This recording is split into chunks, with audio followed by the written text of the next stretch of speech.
اس کا ہو جاتا ہے، اور جب اللہ اس کا ہوا، جس کا اللہ ہو جاتا ہے، اللہ اس کو بے یار مددگار نہیں چھوڑتا۔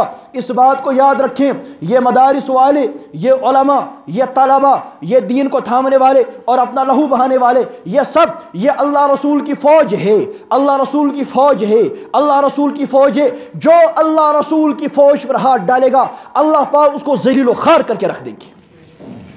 آپ کو اس پر یقین ہے؟ ہم تو اس پر 100% یقین رکھتے ہیں، جو اللہ کی فوج پر ہاتھ ڈالے گا اللہ اس کو ذلیل و خوار کر کے رکھ دیں گے۔ ہم نے پڑھا، ہمیں ہمارے اساتذہ نے سکھایا، ہمیں ہمارے بڑوں نے سکھایا کہ بھائی طاقت والا بس اللہ ہے، طاقت والا اللہ ہے۔ ابراہیم علیہ السلام کو آتش نمرود سے بچانے والا اللہ ہے، سلیمان علیہ السلام کے تابع ہوا کو کرنے والا اللہ ہے، داؤد علیہ السلام کے ہاتھ پر لوہا نرم کرنے والا وہ تو اللہ ہے، اللہ ہے۔ محمد الرسول اللہ صلی اللہ علیہ وسلم کو مقام بخشنے والا وہ تو اللہ ہے، طاقت والا ہے۔ میدان بدر میں فرشتوں کو بھیجنے والا اللہ ہے، صحابہ کرام کی نصرت میں فرشتوں کو بھیجنے والا اللہ ہے، مسلمانوں کو غلبہ دینے والا اللہ ہے۔ اور ہم جانتے ہیں کفر بزدل ہوتا ہے، کفر پیٹ دکھا کر کے بھاگ جاتا ہے، طاقت والا تو اللہ ہے اور ہمت والے مسلمان ہیں اہل اسلام۔ لہٰذا بات پہ عرض کر رہا ہوں کہ یہ مدارس والے، یہ علماء، یہ طلباء، یہ قرہ حضرات، یہ مفتیان کرام جو ان مدارس سے پڑھ کر کے آتے ہیں، ان علماء کا کردار کیا ہے؟ یہ علماء ہمارے سامنے کیا بات رکھتے ہیں؟ یہ علماء ہمارے سامنے کیا بیان کرتے ہیں؟ ان کی خدمات کیا ہے؟ آپ نظر دوڑائیں، آپ کو نظر آئے گا کہ اگر آپ کا قرآن پاک محفوظ، اس کے ضامن یہ علماء، یہ حفاظ، مسلمان ساری دنیا کے سامنے اعلان کرتا ہے ہمارا قرآن پاک ضائع نہیں ہو سکتا۔ کیوں نہیں ہو سکتا؟ رب اعلان کرتا ہے اِنَّا نَحْنُ نَزَّلْنَا الذِّكْرَ وَإِنَّا لَهُ لَحَافِظُونَ، یہ قرآن اعلان کرتا ہے۔ لیکن بھائیو، یہ عالم اسباب ہے، عالم اسباب میں ہر کوئی چیز سبب کے دائرے میں ہوتی ہے۔ آخر اس چیز کا سبب کیا ہے؟ کیوں قرآن پاک بدل نہیں سکتا؟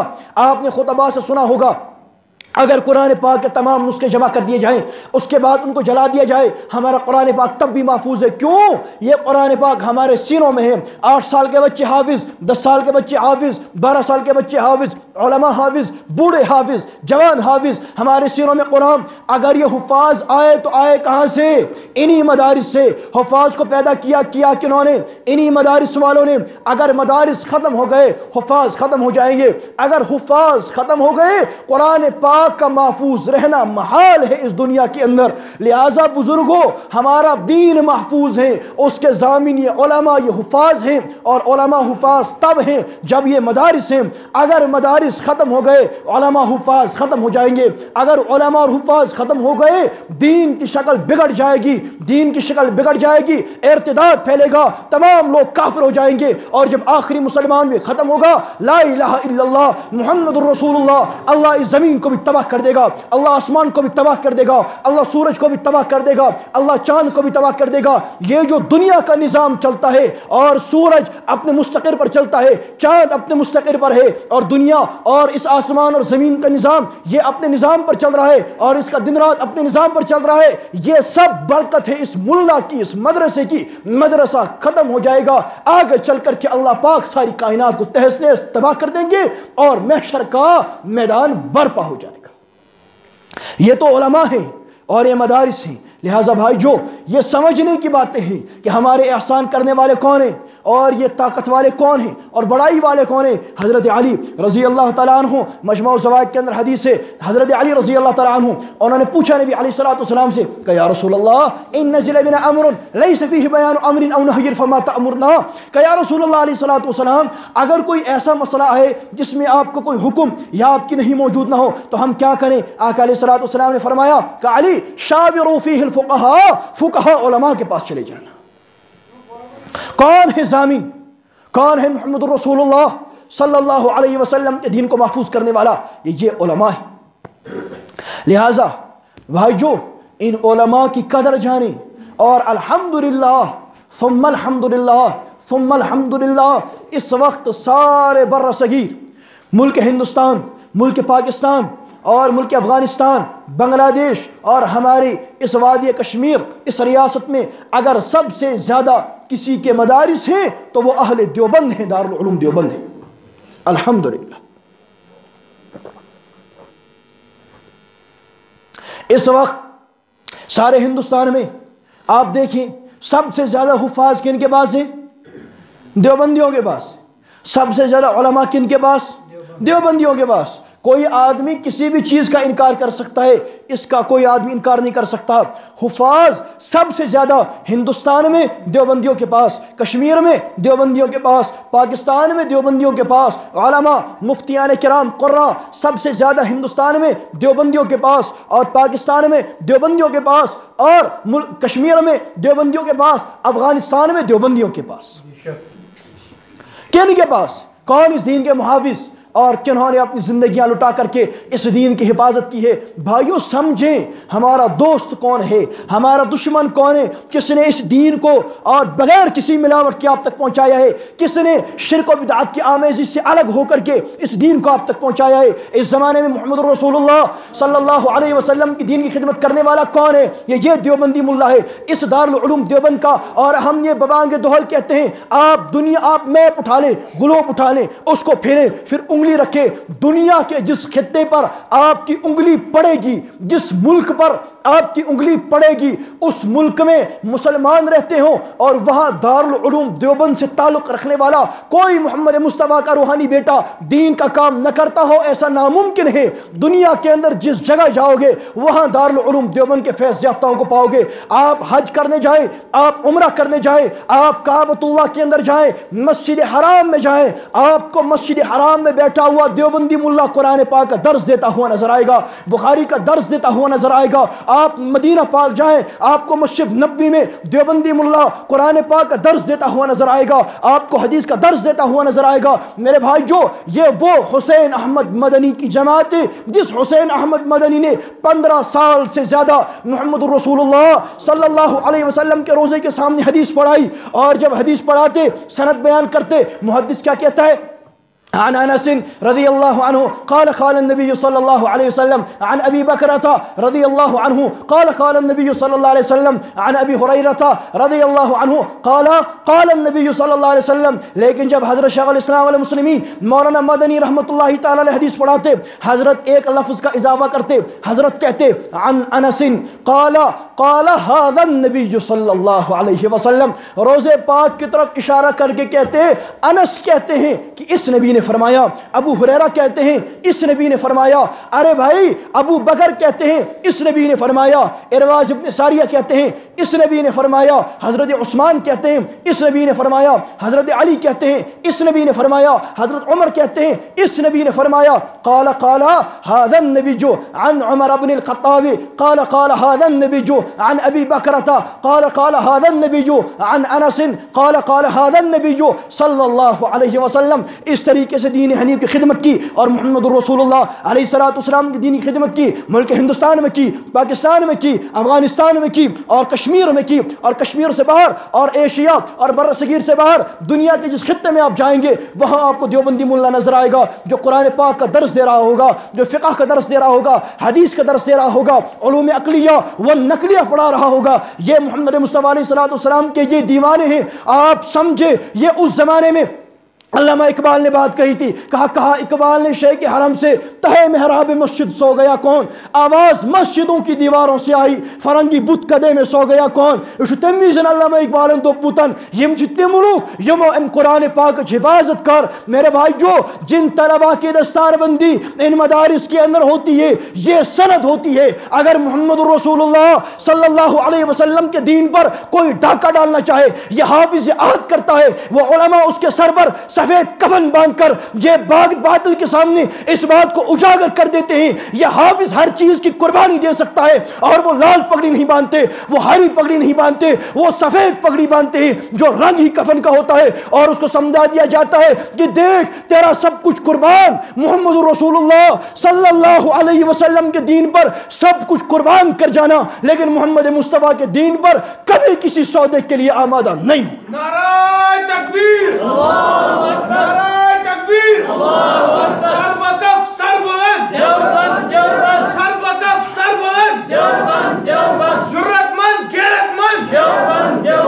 لہٰذا میرے بھائی جو ایک حدیث پاک میں نے آپ حضرات کے سامنے پڑھی، حدیث پاک میں حضرت ابو بکر رضی اللہ تعالیٰ عنہ ایک صحابی رسول ہیں، وہ فرماتے ہیں، کہتے ہیں فرمایا جناب نبی کریم صلی اللہ علیہ وسلم نے کہا کن عالما او متعلما او مستمعا او محبا ولا تكن الخامسة فتهلك والخامسة ان تبغض العلم واهله او کما قال صلی اللہ علیہ وسلم، آپ علیہ السلام نے فرمایا کہ کن عالما، کہ عالم بنو، کیا بنو؟ ارے بلند آواز سے کہیے نا، کیا بنو؟ عالم بنو۔ کون فرما رہے؟ آقا فرما رہے۔ کیا فرما رہے؟ کن عالما، عالم بنو، او متعلما، اگر عالم نہیں تو طالب علم بنو، کیا بنو؟ او مستمعا، یا ان کی باتیں سننے والے بنو، کن کی باتیں؟ علماء طلباء کی باتیں سننے والے بنو، او محبن، یا ان سے محبت کرنے والے بنو۔ کتنے طبقے ہوئے؟ 4۔ ایک علماء کا طبقہ، طلباء کا طبقہ، ان کی باتیں سننے والوں کا طبقہ، اور محبت کرنے والوں کا طبقہ، یہ 4 طبقے، اس کا حکم آقا فرما رہے۔ آگے کہا وَلَا تَكُنِ الْخَامِسَةَ فَتَهْلِكَ، 5ویں جماعت والوں میں سے نہیں بننا۔ کہا یا رسول، ہم پوچھتے ہیں یا رسول 5ویں جماعت کون سی ہے؟ آپ نے فرمایا وَالْخَامِسَةُ أَن تُبْغِضَ الْعِلْمَ وَأَهْلَهُ، 5ویں جماعت وہ ہے جو علم اور علماء کے ساتھ بغض رکھتی ہو۔ آپ علیہ السلام نے کتنے طبقے بیان فرما رہے؟ 5۔ ان میں سے کامیاب کتنے؟ 4۔ ہلاک ہونے والے کتنے؟ ہلاک ہونے والا 1۔ 4 جو کامیاب ہونے والے کون کون سے؟ علماء، طلباء، ان کی باتیں سننے والے، ان سے محبت کرنے والے، یہ کامیاب۔ اور جو برباد ہونے والا طبقہ، ہلاک ہونے والا طبقہ، ہلاکت غیر طبقہ، جن کے لیے زبان نبوت فرمائے کہ یہ ہلاک ہے، حضور فرمائے ہلاک ہے، کون بچا سکتا ہے؟ آپ علیہ السلام نے جن کے بارے میں ہلاکت کی، ان کو بشارت سنائی، وہ کون ہے؟ وہ ہے جو علم اور علماء کے ساتھ بغض رکھتے۔ بشارت کا لفظ قرآن پاک نے عذاب کے ساتھ بشارت کا لفظ استعمال کیا ہے، تو ہم نے بھی اس کی اتباع میں کر دیا۔ میرے بھائی جو جناب نبی کریم صلی اللہ علیہ وسلم یہ 5 طبقے بیان فرما رہے ہیں کہ ان میں سے دیکھو، اب میں آپ حضرات کے سامنے یہ حدیث پڑھ کر کے بات رکھتا ہوں، آپ خود اپنے گریبان میں جھانکیں اور پھر مجھے بتائیں کہ آپ ان 5 طبقوں میں سے کس ایک طبقے کے اندر شمار ہوتے ہیں۔ اگر آپ علماء میں شمار ہوتے ہیں ٹھیک، اگر علماء میں نہیں، کیا طلباء میں شمار ہوتا ہوں؟ اگر طلباء میں نہیں، کیا میں ان کی باتیں سننے والوں میں شمار ہوتا ہوں؟ اگر نہیں تو کیا میں ان سے محبت کرنے والوں میں شمار ہوتا ہوں؟ اگر نہیں تو کیا پتا، تو پھر وہ آدمی خود ہی اپنا انجام سوچ لے کہ پھر وہ کن میں سے۔ ہر آدمی اپنے گریبان کے اندر جھانکے کہ وہ ہے کن میں سے، علماء میں سے ہے، طلباء میں سے ہے، بات سننے والوں میں سے، محبت کرنے والوں میں سے ہے کن میں سے۔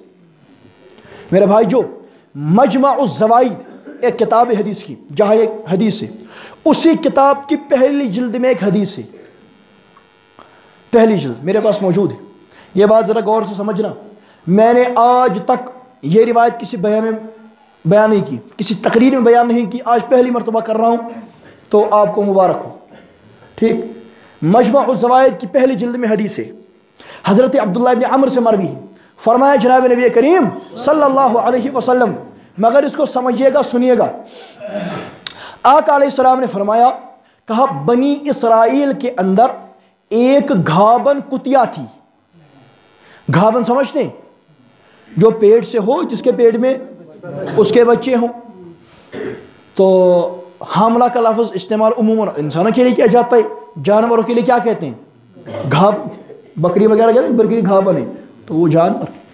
تو یہ کتیا تھی اور وہ گھابن کتیا تھی۔ آپ علیہ السلام نے فرمایا اس کے مالک کے گھر مہمان آیا، تو اس کتیا نے کہا آج میں اس مہمان پر نہیں بھونکوں گی۔ کتیا تو بھونکتی ہے نا۔ اب اس نے کہا دیکھا بھائی اس کے گھر مہمان، یہ حدیث نبی علیہ السلام نے فرمایا، اور میں کہہ دیا مجموع الزوائد کی پہلی جلد میں۔ تو اس نے کہا بھائی میرے مالک کے گھر مہمان آئے ہیں تو میں نہیں بھونکتی، لیکن اس کے پیٹ میں جو اس کے بچے تھے نا وہ بھونکے، پیٹ سے بھونکے، ماں تو نہیں بھونکی، کون بھونکے؟ بچے۔ تو فَأَوْحَى إِلَىٰ رَجُلٍ مِّنْهُمْ، ان میں سے ایک آدمی کی طرف وحی ہوئی ان مثل هذه الكلبة مثل امة يأتون من بعدكم، کہ اس کتیا کی مثال ایسی ہے جیسے ایک امت آنے والی ہے تمہارے بعد، ایک قوم آنے والی ہے تمہارے بعد، یعنی وہ اس کتیا کی طرح ہے یا وہ کتیا ان کی طرح ہے. ٹھیک. ان کی نشانی کیا ہے؟ ان کی نشانی یہ ہے کہ ان کے جہلاء، ان کے عام آدمی، ان کے غیر علماء، وہ ان کے علماء پر غالب ہوں گے. حدیث ختم. ٹھیک. ایک امت آنے والی ہے، ایک قوم آنے والی ہے جس کی مثال کن کی ہے؟ اس کا گھاون کتیا کی طرح، بنی اسرائیل کتیا کی طرح. اور ان کی نشانی یہ ہے کہ ان کے جہلاء ان کے علماء پر غالب ہوں گے. میرے بھائیو، ہم نے آنکھوں سے دیکھ لیا ایک قوم کا برابر وہ حال ہو گیا ہے، اس لیے ہم آپ سے کہتے ہیں کہ آپ اپنے علماء کی قدر کریں، خدا نہ خواستہ آپ ان میں سے نہ بنیں. بات سمجھ آئی؟ ہمارے یہاں مستقل ایک فرقہ ہے جو اس حدیث پاک کا مصداق بنتا ہے. ان کو کہتے ہیں ہم غیر مقلد. آپ کے اس علاقے میں تو وہ بلا ہے نہیں، اور اللہ پاک سے حفاظت مانگے کہ اللہ پاک وہ بلا لائے بھی نہیں. جس علاقے میں جاتے ہیں وہاں فساد اور پھوٹ پچ جاتی ہے. ان کو غیر مقلد کہتے ہیں، خود کو وہ اہل حدیث کہتے ہیں. نام سنا ہے نا اہل حدیث؟ ہمارے کشمیر میں کوٹ کہتے تھے یا کھنوٹ وغیرہ ایسے نام وہ لوگ ان کو پکارتے تھے. ہم غیر مقلد لامذہب کہتے ہیں، اہل حدیث وہ خود کو کہتے ہیں. وہ اس حدیث کے بالکل مصداق بنتے ہیں. ان کی تمام جاہل عوام ان کے علماء پر غالب ہیں. آپ دیکھ لیں. حالانکہ اس کے علاوہ دیوبندیت، اہل سنت والجماعت دیوبند، علماء عوام پر الحمدللہ غالب ہے. اس کے علاوہ آپ دیکھ بریلوی حضرات، ان کے مولوی بھی ان کے عوام پر غالب ہیں. اور رہ گئے غیر مقلد، ان کی عوام ان کے علماء پر غالب ہے. ان کی عوام بھی پریشان ہیں، ان کے علماء بھی پریشان ہیں. پتہ ہے کیوں؟ ان کے علماء نے، جو ان کے مقررین تھے یا ان کے خطبات تھے یا فارغ التحصیل علماء بھی تھے، انہوں نے اپنی عوام کو، غیر مقلد لامذہب عوام کو ایک بات سمجھائی. انہوں نے ان کو کہا کسی کی نہیں ماننی، کسی کی نہیں ماننی، کسی کی نہیں ماننی. ہم تو اللہ رسول کی مانتے ہیں، ہمیں حضرت عمر کی نہیں ماننی معاذ اللہ، ہمیں حضرت عثمان کی نہیں ماننی، ہمیں امام ابو حنیفہ کی نہیں ماننی، ہمیں فلاں کی نہیں ماننی، فلاں کی نہیں ماننی. جب اللہ رسول کے علاوہ کسی کی نہیں ماننی تو اس کی کیوں مانی جو کہہ رہا ہے؟ ٹھیک. تو جب انہوں نے اپنی عوام کو سبق پڑھایا کسی کی بھی نہیں ماننی، تو اب وہ ان کی بھی نہیں مانتے. وہ یہ سمجھے ہی نہیں کہ ہم تو ان کو درس دے رہے ہیں کہ ہماری بھی نہ مانو. بھائی تو کون سا جبریل ہے کہ تیری مانے؟ جب ان کی نہیں مانی تیری کیوں مانے؟ بات سمجھ آئی؟ جب امام ابو حنیفہ کی نہیں مانی بیری کی کیوں مانے؟ مدنی صاحب کی کیوں مانے؟ بزلوی صاحب کی کیوں مانے؟ کندی صاحب کی کیوں مانے؟ وہ کوئی جبریل ہے، کوئی میکائیل ہے، کوئی اس پر وحی آتی ہے کہ تیری مانے. جب اللہ رسول کے علاوہ کسی کی نہیں مانی تو کون ہے؟ تو ان کی عوام جو باقاعدہ ان کی باتوں کی تہ تک جاتی تھی وہ سمجھی، انہوں نے سمجھا، اور آج انہوں نے ان کو بھی اٹھا کر کے کچرے میں کے ڈبے میں پھینک دیا. اب نہ وہ کسی کندی صاحب کو جانتے ہیں نہ کسی بابا صاحب کو جانتے ہیں. یہاں ان کی جمعیت اہل حدیث، میں آپ کو عبرت کے طور پر بتا رہا ہوں، ان کی جو تنظیم ہے، گمراہ تنظیم بنام جمعیت اہل حدیث جموں کشمیر، اس کے مفتی اعظم ہے محمد یعقوب بابا. ان کی تنظیم کے مفتی اعظم، ان کے صدر ہیں غلام محمد بٹ المدنی صاحب، جن کو پہلا مدنی عالم کشمیر میں بتاتے ہیں. ان کے بہت بڑے مولوی ہیں یہی الکندی صاحب، اور دیگر ان کے خطبہ بھی ہیں. آپ کسی غیر مقلد سے کہیں کہ بابا صاحب یوں کہتے ہیں، وہ فوراً کہہ دے گا میں نہیں مانتا. آپ انہیں کہیں مدنی صاحب کہتے ہیں، وہ کہے گا میں نے کلمہ پڑھا ہے، پھینکو مدنی کو. آپ کہیں کندی صاحب فرماتے ہیں، وہ کہیں گے دفع کرو اس کو، ہم نہیں جانتے. یہ ہوتا ہے کہ جب صفحاء علماء پر غالب آتے ہیں کہ اس طبقے کے غیر علماء، وہاں کے جہلاء ان کے علماء پر غالب ہیں، اسی لیے ان کے علماء پریشان ہیں اور اب وہ ہاتھ مار رہے ہیں، پریشان ہیں کہ ہم کہاں جائیں. میں نے ایک آدمی کی تقریر سنی، نام اس کا میرے ذہن میں نہیں ہے، ہندوستان کا انہی کا مولوی ہے، مجھے فیس بک پر کسی نے دکھائی. ایک فتنہ اٹھائے پاکستان میں ایک آدمی کا، اس نئے مرزے کا. جب فتنہ اٹھا تو وہ غیر مقلد مولوی ہندوستان میں تقریر کرتا ہے، کہتا ہے دیکھو بھائی اس کا فتنہ یہاں آیا، کوئی دیوبندی اس کے پاس نہیں گیا، کوئی بریلوی اس کے پاس نہیں گیا، صرف ہمارے لوگ گئے. کیوں گئے؟ کیونکہ ہم نے ان کو سمجھایا جو ٹھیک بات کہے اس کے پاس جاؤ. اب ان کو انہی کی لگ رہی ہے تو ہمارے لوگ ان کے پاس جا رہے ہیں، لہٰذا آج کے بعد یہ سینٹ سباڑا بند کر دو، اپنے لوگوں کو یہ نہ کہو. تو خود وہ پریشان ہیں کہ کیا ہوگا، کیونکہ ان کی جاہل عوام ان پر غالب آ چکی ہے، ان پر ان کے سروں پر چڑھی آ چکی ہے، اور وہ ان میں سے کسی کی بھی بات ماننے کے لیے تیار ہے۔ کل تک البانی صاحب کے نام پر ایک دوسرے کو مبارکبادی دی جاتی تھی، آج کہتے کون البانی؟ کیونکہ یہ اصول ہی ہے نا، جب ایک قوم کا ذہن بنایا گیا کسی کی ماننی نہیں تو وہ ان کی کیوں مانے؟ اسی لیے اب وہ ان کی بھی نہیں مانتے، ان کے خطبہ پریشان ہیں کہ یہ کسی کے نہیں مانتے، وہ سرکش قوم ہو چکی ہے، اور اب وہ بغیر کسی رسی کے اور بغیر کسی وہ کیا کہتے ہیں اس گٹھی کے اور بغیر کسی واسطے وغیرہ کے چل رہے ہیں، اور جہاں کوئی جائے۔ اسی لیے ان کے لوگ منکر حدیث بھی ہوتے ہیں، اسی لیے ان کے لوگ، وہ مرزا قادیانی خود پہلے غیر مقلد تھا، بعد میں وہ آگے وہاں گیا ہے، عبداللہ چکڑالوی پہلے غیر مقلد ہوا پھر آگے چلا، سر سید احمد خان پہلے غیر مقلد ہوا پھر آگے چلا، اسی طریقے سے دیگر افراد، یہ تمام فتنے تر کے تقلید سے آتے ہیں۔ بزرگوں، جس قوم کو یہ سبق پڑھایا گیا کسی کی نہیں ماننی، ان اکابر علماء کی نہیں ماننی، فقہا مجتہدین کی نہیں ماننی، آج وہ اپنے خطبہ اور علماء کی ماننے کے لیے بھی تیار نہیں، اسی لیے ان کے مولوی پریشان ہیں، ان کے مولوی پریشان ہیں، ان کے بڑے پریشان ہیں، اور خود وہ عبرت کا نشان بن گئے، اور بالکل اس حدیث کے مصداق ہو جاتے ہیں جو نبی نے فرمایا کہ اس کتیا کی مثال ہے مجمع الزوائد کے اندر، اس کتیا کی مثال کہ ان کے جہلا ان کے علماء پر غالب ہوں گے۔ الحمدللہ ہم نے تو اس بد نصیب قوم کا اپنی آنکھوں سے مشاہدہ کر لیا۔ ان کو آج کی زبان میں لا مذہب غیر مقلد کہتے ہیں، خود کو اہل حدیث سلفی کہتے ہیں۔ تو آپ ان کو دیکھ کر کے عبرت پکڑے۔ عقل مند آدمی وہ ہوتا ہے جو دوسرے کو دیکھ کر کے عبرت پکڑے اور اپنی زندگی سنوارے، اپنے طریقہ کار سنوارے۔ آپ ان کو دیکھیں، اچھا ان کے علماء بھی پریشان اور ان کی عوام بھی پریشان۔ غیر مقلدوں کی جو سنجیدہ عوام ہیں، ایک تو ہوتے پاگل قسم کے لوگ، جو ان کی سنجیدہ عوام ہیں وہ خود پریشان ہیں کہ ہم کیا کریں۔ کیوں؟ ہمارے ایک ساتھی ہیں، بڑگام میں رہتے ہیں، پہلے غیر مقلد ہوئے، پہلے غیر مقلد تھے، پھر سنی حنفی ہو گئے، دیوبندی ہو گئے، اور آج ان کو بہت سارے لوگ جانتے ہیں، اس کا نام ہے سہیل احمد دیوبندی کہتے ہیں۔ ان کی تقریر، پہلے خود غیر مقلد تھے، اب ہو گئے۔ تو میں نے ان سے پوچھا کہ کیا وجہ بنی؟ وجوہات بہت ساری ہوتی، مرکزی وجہ کیا بنی کہ تو نے اس گمراہی کو چھوڑ دیا؟ تو انہوں نے مجھ سے کہا کہ حضرت کسی بھی عمل پر اطمینان ہی نہیں ہے۔ وہ ہمیں کہتے ہیں جی تحقیق ہے، رفع دین کے ساتھ نماز پڑھنی ہے۔ اب ہم پڑھتے تو تھے لیکن اطمینان نہیں تھا، کیا پتہ کل جا کر تحقیق بدل جائے، پچھلی ساری نمازیں ختم۔ تو ہم جو بھی عمل کرتے، اس نے مجھے بتایا کہ ہم جو بھی عمل کرتے تھے ہمیں کسی بھی عمل پر اطمینان ہوتا ہی نہیں تھا کہ ہے یا نہیں ہے۔ کیوں؟ ہم کہتے تھے، ہم ایک دن ایک روایت بیان کرتے تھے، ایک دن وہ کہتا تھا یہ حدیث صحیح ہے، دوسرے دن کہتے موضوع ہے، یہ مسئلہ ختم۔ ایک دن ایک مسئلہ کہتے تھے، دو دن کے بعد کہ تحقیق بدل گئی۔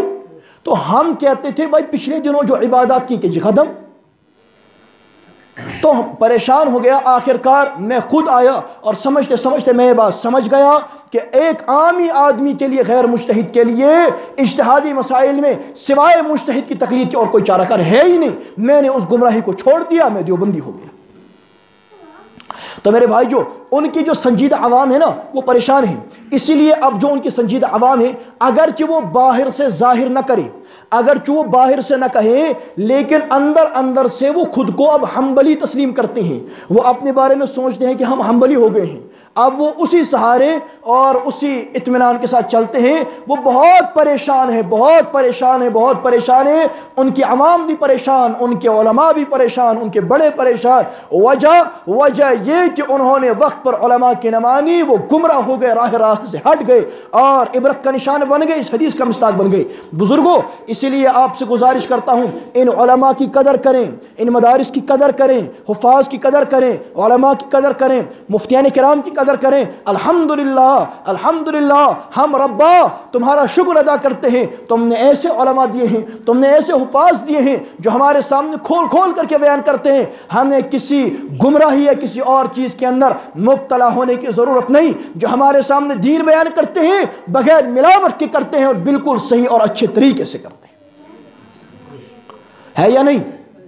تو دیکھیے، اپنے عقائد کو ان علماء کے پاس جا کر کے سنواریں، اپنے مسائل کو سنواریں، اپنے اعمال کو سنواریں اور بالکل ٹھیک طریقے سے چل کر کے آگے جنت کا راستہ کھلائے۔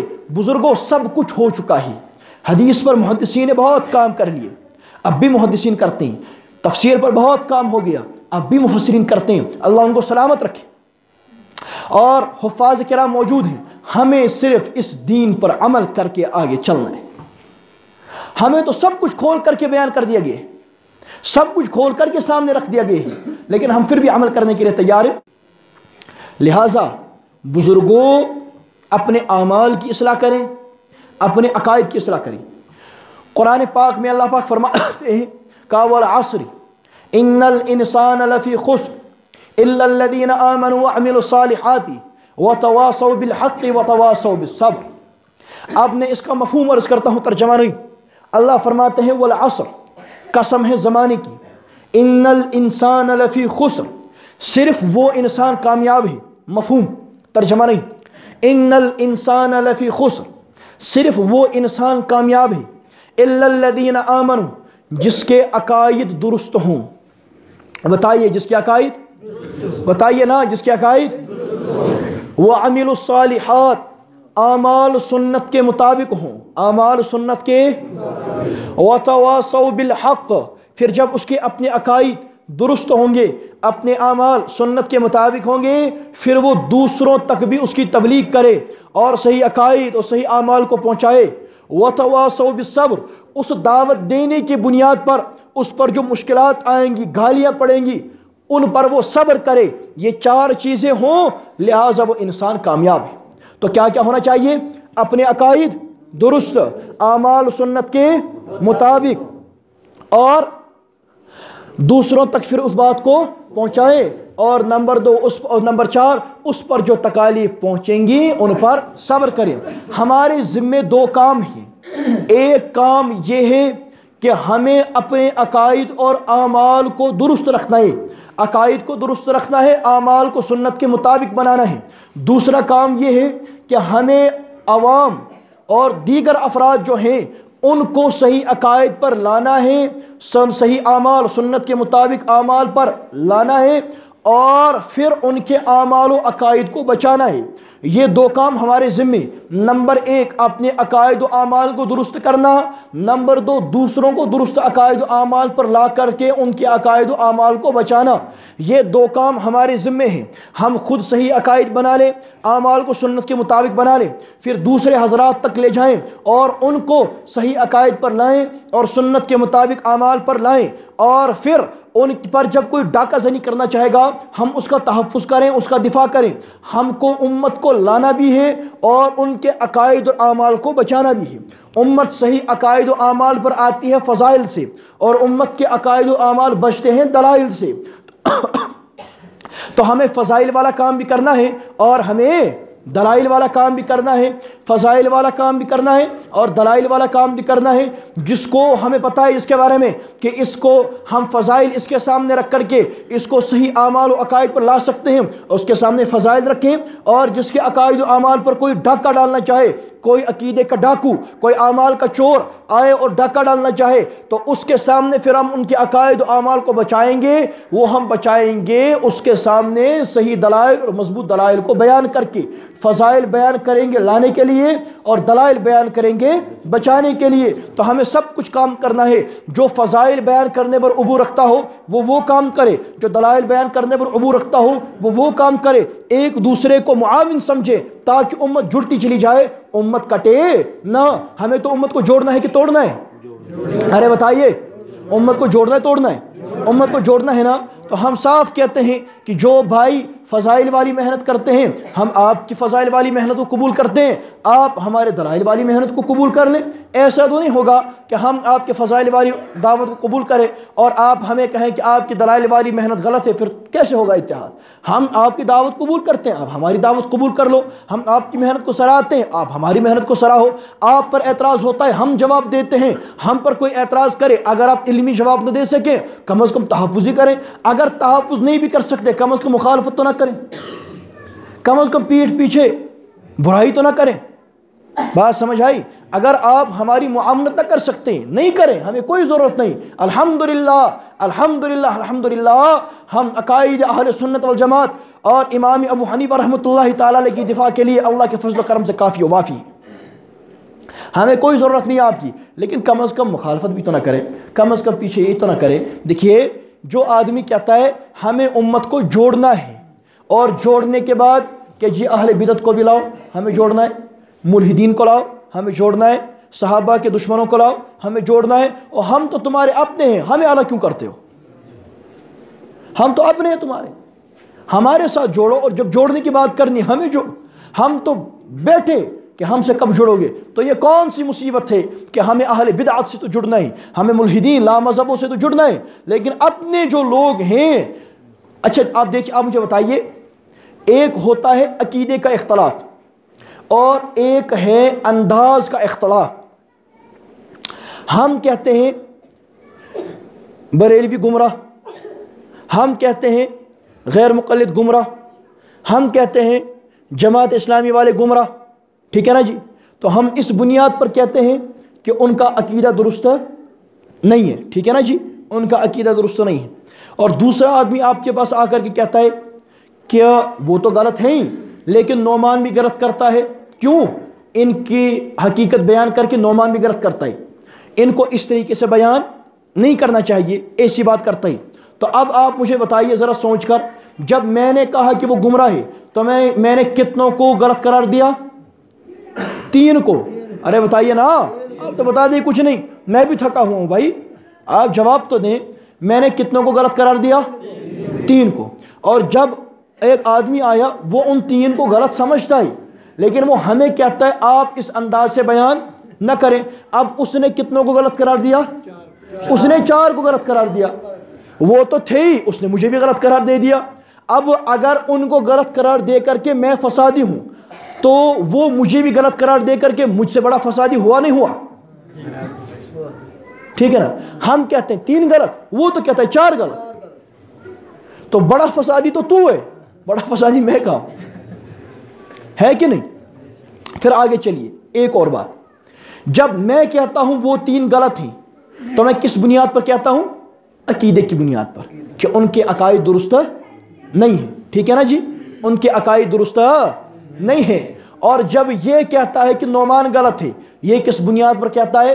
کہ اس کا انداز درست نہیں ہے، یہی کہتا ہے نا۔ میرے عقائد پر تو وہ مطمئن ہے کہ اس کا عقیدہ ٹھیک ہے، اس کے اعمال ٹھیک ہیں، ہاں کہتا ہے انداز درست ہے، یہی کہتا ہے نا۔ تو میں ان کو غلط کہتا ہوں عقیدے کی بنیاد پر، یہ مجھے غلط کہتا ہے انداز کی بنیاد پر۔ قیامت کے دن جو جنت و جہنم کے فیصلے ہوں گے وہ انداز کی بنیاد پر ہوں گے یا عقیدے کی بنیاد پر ہوں گے؟ عقیدے کی بنیاد پر۔ تو ہم ان کو اس بنیاد پر غلط کہتے ہیں جس پر جنت و جہنم کا فیصلہ ہونا ہے، اور وہ مجھے اس بنیاد پر غلط کہتا ہے جس پر کوئی فیصلہ ہونا ہی نہیں۔ تو آپ کیوں غلط کہتے ہیں؟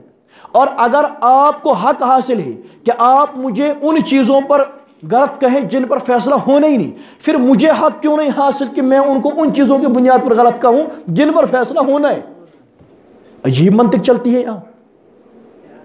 ہم بھی کرتے ہیں تو ہو جاتے ہیں بدنام، وہ قتل بھی کرتے ہیں تو چرچا نہیں ہوتا۔ ایک مرتبہ ہم ایک مدرسے میں بیٹھے ہوئے تھے تو ایک آئے صاحب، وہاں ایک مفتی صاحب بھی بیٹھے تھے، اس مفتی صاحب نے اسے کہا یہ نعمان ہے، تو کہا یہی ہے؟ کہ جی ہاں یہی ہے۔ کہا جی آپ سے ملنے کا بڑا شوق تھا۔ میں نے کہا بہت اچھا ہو گئی ملاقات۔ کہا مجھے آپ سے تھوڑی گفتگو کرنی تھی۔ میں نے کہا کریں۔ تو اس نے یہی بات بیان کی کہ جی آپ کا انداز درست نہیں ہے۔ میں نے اسے کہا میرے بھائی تو مجھے بتا، تو غیر مقلدوں کو حق پہ سمجھتا ہے یا غلط سمجھتا ہے؟ کہ جی میں تو گمراہ سمجھتا ہوں۔ میں نے کہا میں بھی گمراہ سمجھتا ہوں۔ اب میں کہتا ہوں غیر مقلد گمراہ اور تو کہتا ہے نعمان بھی غلط تھی۔ میں نے ایک کو کہا، وہاں بات ان کی چلتی تھی، میں نے کہا میں نے یہاں ایک کو کہا، تو 2 کو کہہ رہا ہے، تو اب میں غلط ہوں تو غلط ہے۔ تو وہ خاموش ہو گیا۔ پھر میں نے اسے یہی بات کہی کہ میں غیر مقلدوں کو کس بنیاد پر غلط کہتا ہوں؟ کہا جی عقیدے کی بنیاد پر۔ میں نے کہا تو مجھے کیوں غلط کہہ رہا ہے؟ کہ جی انداز کی بنیاد پر۔ میں نے کہا قیامت کے انداز پر فیصلہ ہوگا عقیدے پر فیصلہ ہوگا؟ کہ جی عقیدے پر فیصلہ ہوگا۔ میں نے کہا پریشانی تجھے کیا ہے؟ جس پر تو اعتراض کرتا ہے اس پر تو فیصلہ ہی نہیں ہونا۔ والذین هم عن اللغو معرضون، تو اعراض کر۔ من حسن اسلام المرء ترکہ ما لا یعنی، اس کا تو کوئی فائدہ ہی نہیں ہے، چھوڑ دے۔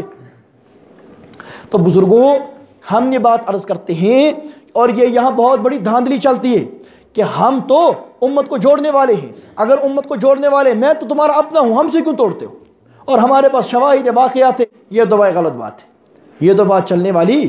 اگر آپ کا اصول یہ ہے کسی سے چھیڑو مت، تو ہم سے کیوں چھیڑتے ہو؟ یہ میرا ایک ساتھی بیٹھا ہوا ہے، اس نے مجھے سنایا، کہا جی فلاں آدمی نے مجھے کہا کہاں جانا ہے؟ میں نے کہا جی نعمان کے ساتھ جانا ہے۔ اس کے ساتھ یہ ہم کو غیر مقلد بریلیوں سے بدتر تھے، وہ تو گمراہ ہیں، ان کو تم سمجھتے ہو، اور ہم تو سنی، الحمدللہ ہم دیوبندی ہیں۔ ہمارے اگر تمہیں انداز کام سے اختلاف ہے تو اس سے تم اختلاف رکھو، لیکن تمہارا تو اصول ہے نا کسی سے چھوڑو نہیں۔ ہمارے پاکستان میں ہے مولانا محمد الیاس گھمن دامت برکاتہم العالیہ، اللہ پاک ان کو سلامت رکھے۔ حضرت نے فرمایا، کہا میں ایک جگہ تھا تو وہاں ایک عالم ملے، وہ تبلیغ کے ساتھ چل رہے تھے، تو انہوں نے ہمیں کہا مولانا میں آپ سے گفتگو کرنا چاہتا ہوں۔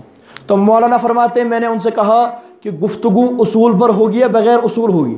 اس نے کہا اصول پر ہوگی۔ مولانا فرماتے ہیں میں نے کہا آپ کی جماعت کا نام کیا ہے؟ کسی تبلیغی جماعت؟ کہا میری جماعت کا نام کیا ہے؟ کہا اتحاد اہل سنت والجماعت، عالمی اتحاد اہل سنت والجماعت پاکستان۔ اس نے کہا کہ حضرت آپ کی جماعت کا اصول ہے، مولانا نے فرمایا آپ کی جماعت کا اصول ہے کہ کسی سے بحث کرنی نہیں، اور میری جماعت کا اصول ہے کہ کسی کو چھوڑنا نہیں۔ ٹھیک، تو اب آپ اپنے اصول پر رہیں، میں اپنے اصول پر رہتا ہوں، آپ خاموش رہیں، مجھے بولتے نہیں دیں۔ اس نے کہا یہ کیا بات ہوئی؟ کہا یہ تو آپ کا اصول ہے۔ تو وہ خاموش ہو گیا۔ کہا یا تو کہو کہ ہم اصول توڑتے ہیں تو گفتگو شروع کرو، تمہارا اصول ہے ہمیں کوئی بات ہی نہیں کرنی تو اب کیوں کرتے ہو؟ تو وہ حضرت خاموش ہو گئے۔ تو دیکھیے جب ہر کوئی آدمی اپنے اپنے اصول پر رہے گا، جب ہر کوئی آدمی اپنے ضوابط کے اندر رہے گا تو اطمینان کے ساتھ تمام کام چلتے رہے۔ جو آدمی بھی حدود کو پھلانگ کر کے باہر گیا وہ ملیا میٹ ہو جاتا ہے، خود تو ڈوبتا ہی ہے، دوسروں کو بھی ڈوباتا ہے۔ ہم تو ڈوبے ہی تھے، تمہیں بھی ساتھ لے ڈوبیں گے۔ تو دیکھیے جب دین کا کام کرنا ہے وہ اصول و ضوابط کے ساتھ کرنا ہے، اور یہاں جتنی محنتیں چلتی ہیں، اہل حق کرتے ہیں، مدارس ہیں، خانقاہیں ہیں، مناظرین ہیں، اور اسی طریقے سے مجاہدین ہیں، اور تبلیغی جماعت ہے، دیگر محنتیں ہیں، تمام لوگ جب اپنے حدود میں رہ کر کے کام کریں گے تو دین کا کام آگے چلے گا۔ اور جو ایک بھی حدود کو پھلانگتا ہوا باہر آئے گا تو وہ خود بھی خراب ہوگا اور اپنے ساتھ اوروں کو بھی لے ڈوبے گا۔ جب تمام حضرات اپنے حدود میں رہ کر کے اصول و ضوابط میں رہ کر کے کام کریں گے تو انشاءاللہ تمام کام ہوں گے۔ تو تمام حضرات اپنے اصول و ضوابط کا خیال رکھیں، اپنے اصول کا خیال رکھیں۔ جو ہمارے ساتھی تبلیغی جماعت کے ساتھ وابستہ ہیں، تبلیغی جماعت کا اصول ہے کسی سے بحث کرنی نہیں، کسی کے بارے میں کچھ کہنا ہی نہیں، کسی کے بارے میں بات زبان کھولنی نہیں۔ تو نہ کھولیں، آپ خاموش رہیں، تمام کام ہوتا رہے گا۔ آپ زبان کھولیں گے تو کیسے کام چلے گا؟ اور جب کسی جگہ آپ کا اور کسی اور کا اختلاف ہوگا اس کی وجہ یہ ہوگی کہ آپ نے اپنی جماعت کا اصول توڑ دیا۔ آپ کی جماعت کا اصول یعنی آپ بمانا کہ آپ جس کام میں لگے ہوئے ہیں، ورنہ سب کچھ ہمارا ہے، ہم سب کچھ ایک ہیں۔ آپ بمانا کہ جس کام کے اندر ہم لگے ہوئے ہیں، کوئی مستقل محنت چل رہی ہے، تو آپ جس مستقل محنت کے اندر چلتے ہیں اس کا اصول تو تھا کہ کسی سے بحث کرنی نہیں، کسی کے بارے میں گفتگو کرنی نہیں۔ اگر آپ نے اصول توڑ دیا، گفتگو کر لڑائی تو ہوگی، فساد تو ہوگا، اختلاف تو ہوگا۔ آپ اصول کو برقرار رکھیں، امن و امان کے ساتھ تمام حضرات چلیں گے۔ آپ فضائل والا کام کرتے رہیں، ہمیں دلائل والا کام کرتے رہنے دیں۔ آپ فضائل بتاتے ہوئے امت کو صحیح عقائد پر، صحیح اعمال پر لیتے چلے آئیں، اور ہمیں دلائل کے ذریعے سے ان کا ایمان بچاتے چلے، یعنی بچانے کی محنت وہ ہم کرتے ہیں، ہمیں کرنے دیا جائے۔ تو دیکھیے آپ فضائل والی محنت کرتے ہیں، یہ بھی دین کا حصہ، ہم دلائل والی محنت کرتے ہیں، یہ بھی دین کا حصہ۔ ہم جڑ کر کے جو محنت کریں گے، آپ ہمارے دلائل کو مانو، ہم آپ کی فضائل والی محنت کو مانتے ہیں، آپ ہماری دلائل والی محنت کو مان جاؤ، امت جڑ جائے گی، امت ٹوٹے گی۔ اگر ہم آپ کے فضائل والی محنت کو مانیں اور آپ دلائل والی محنت کو نہ مانیں تو امت تو ٹوٹے گی۔ حضرت امام التبلیغ مولانا محمد یوسف رحمۃ اللہ تعالی علیہ، وہ جب اسی کام کے سلسلے میں حضرت مولانا احمد علی لاہوری رحمۃ اللہ تعالی علیہ سے ملے تھے اور اپنی کام کی نوعیت وغیرہ بتائی تھی، تو اس وقت امام الاولیاء مولانا احمد علی لاہوری رحمۃ اللہ علیہ نے بیان کیا تھا، کہا تھا مولانا جس دن، جملہ یاد رکھیے گا، مولانا احمد علی لاہوری امام الاولیاء انہوں نے فرمایا مولانا یوسف رحمۃ اللہ علیہ سے، کہا مولانا جس دن آپ کو اپنی جماعت یا اپنے اس کام کے بقا کے لیے اور دیگر دینی شعبوں کا فنا ہونا ضروری معلوم ہوگا، جس دن اپنی نہج اپنی جماعت کی بقا کے لیے دیگر دینی شعبوں کے فنا ہونے کو آپ ضروری سمجھیں گے، وہ دن گمراہی کی طرف تمہارا پہلا قدم ہوگا۔ یہ کنہوں نے فرمایا؟ لاہوری نے۔ تو دیکھیے جب کام اصول و ضوابط کے ساتھ ہوگا تو آگے کام چلے گا۔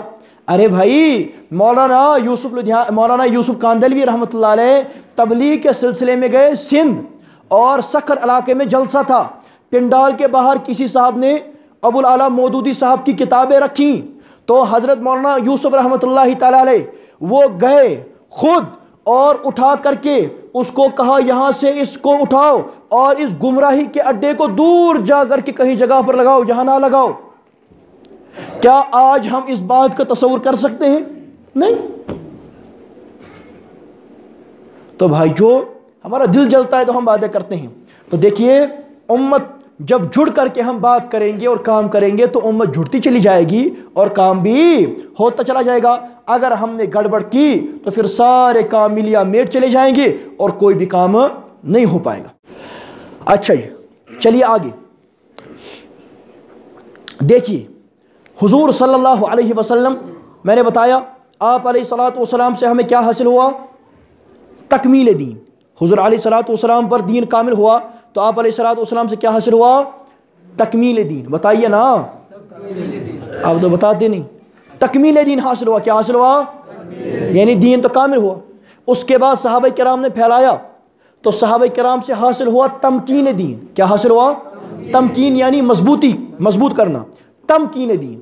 صحابہ کرام سے تمکین، حضور سے تکمیل اور صحابہ سے تمکین۔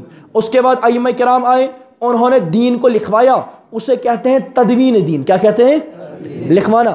انہوں نے لکھوایا اور سب سے پہلے امام ابو حنیفہ رحمۃ اللہ علیہ نے لکھوایا، پھر دیگر ائمہ کرام بھی لکھواتے چلے گئے۔ اس کے بعد اس زمانے میں جب ایک طرف سے اہل بدعت ایک طرف سے اہل الہاد کھڑے ہو گئے تو اللہ پاک نے علماء دیوبند سے کام لیا اور انہوں نے دین کو پاک صاف طریقے سے آگے پہنچایا، اور ان سے اللہ پاک نے جو کام لیا اس کو کہتے ہیں تطہیر دین۔ کیا کہتے ہیں؟ حضور سے کیا حاصل ہوا؟ تکمیل دین۔ صحابہ سے کیا حاصل ہوا؟ تمکین دین۔ امام ابو حنیفہ رحمۃ اللہ علیہ اور دیگر ائمہ مجتہدین سے کیا حاصل ہوا؟ تدوین دین۔ اور علماء دیوبند سے کیا حاصل ہوا؟ تطہیر دین۔ اردو دان حضرات کے لیے کہتا ہوں، ایسے یاد رہے گا، حضور دین کے لانے والے، بتائیے حضور دین کے، صحابہ کرام دین کے پھیلانے والے، صحابہ کرام دین کے، امام ابو حنیفہ دین کے لکھوانے والے، امام ابو حنیفہ دین کے، اور علماء دیوبند دین کو بچانے والے، علماء دیوبند دین کو بچانے والے۔ ہم ان تمام حضرات کے ساتھ نسبت رکھتے ہیں۔ حضور کے ساتھ ہماری نسبت تو کہتے ہیں اہل سنت۔ کیا کہتے ہیں؟ صحابہ کے ساتھ نسبت تو کہتے ہیں والجماعت۔ کیا کہتے ہیں؟ امام ابو حنیفہ کے ساتھ ہماری نسبت تو کہتے ہیں حنفی، اور علماء دیوبند کے ساتھ ہماری نسبت تو کہتے ہیں دیوبندی۔ اسی لیے ہمارا مکمل نام کیا ہے؟ ہم مسلمان ہیں، ہم اہل سنت والجماعت حنفی دیوبندی مسلمان ہیں۔ نسبت بڑا مسئلہ ہوتا ہے نا۔ دیکھیے ایک طبقہ خود کو کہتا ہے اہل قرآن۔ کیا کہتا ہے؟ منکر حدیث ہے نا، وہ خود کو کہتا ہے اہل قرآن، اور دوسرا طبقہ خود کو کہتا ہے اہل حدیث، اور ہم خود کو کہتے ہیں اہل سنت والجماعت۔ کبھی آپ نہیں سنیں گے کہ وہ کہیں اہل حدیث والجماعت، سنا ہے کبھی؟ کبھی آپ نہیں سنیں گے کہ منکر حدیث کہیں گے اہل قرآن والجماعت، سنا ہے کبھی؟ نہیں۔ ہم کہتے ہیں اہل سنت۔ اگر آپ ان سے پوچھیں گے کہ تم اہل قرآن والجماعت کیوں نہیں کہتے، وہ کہتے ہیں قرآن کامل ہے، تو ہمیں اور لفظ جوڑنے کی ضرورت کہ جی ٹھیک۔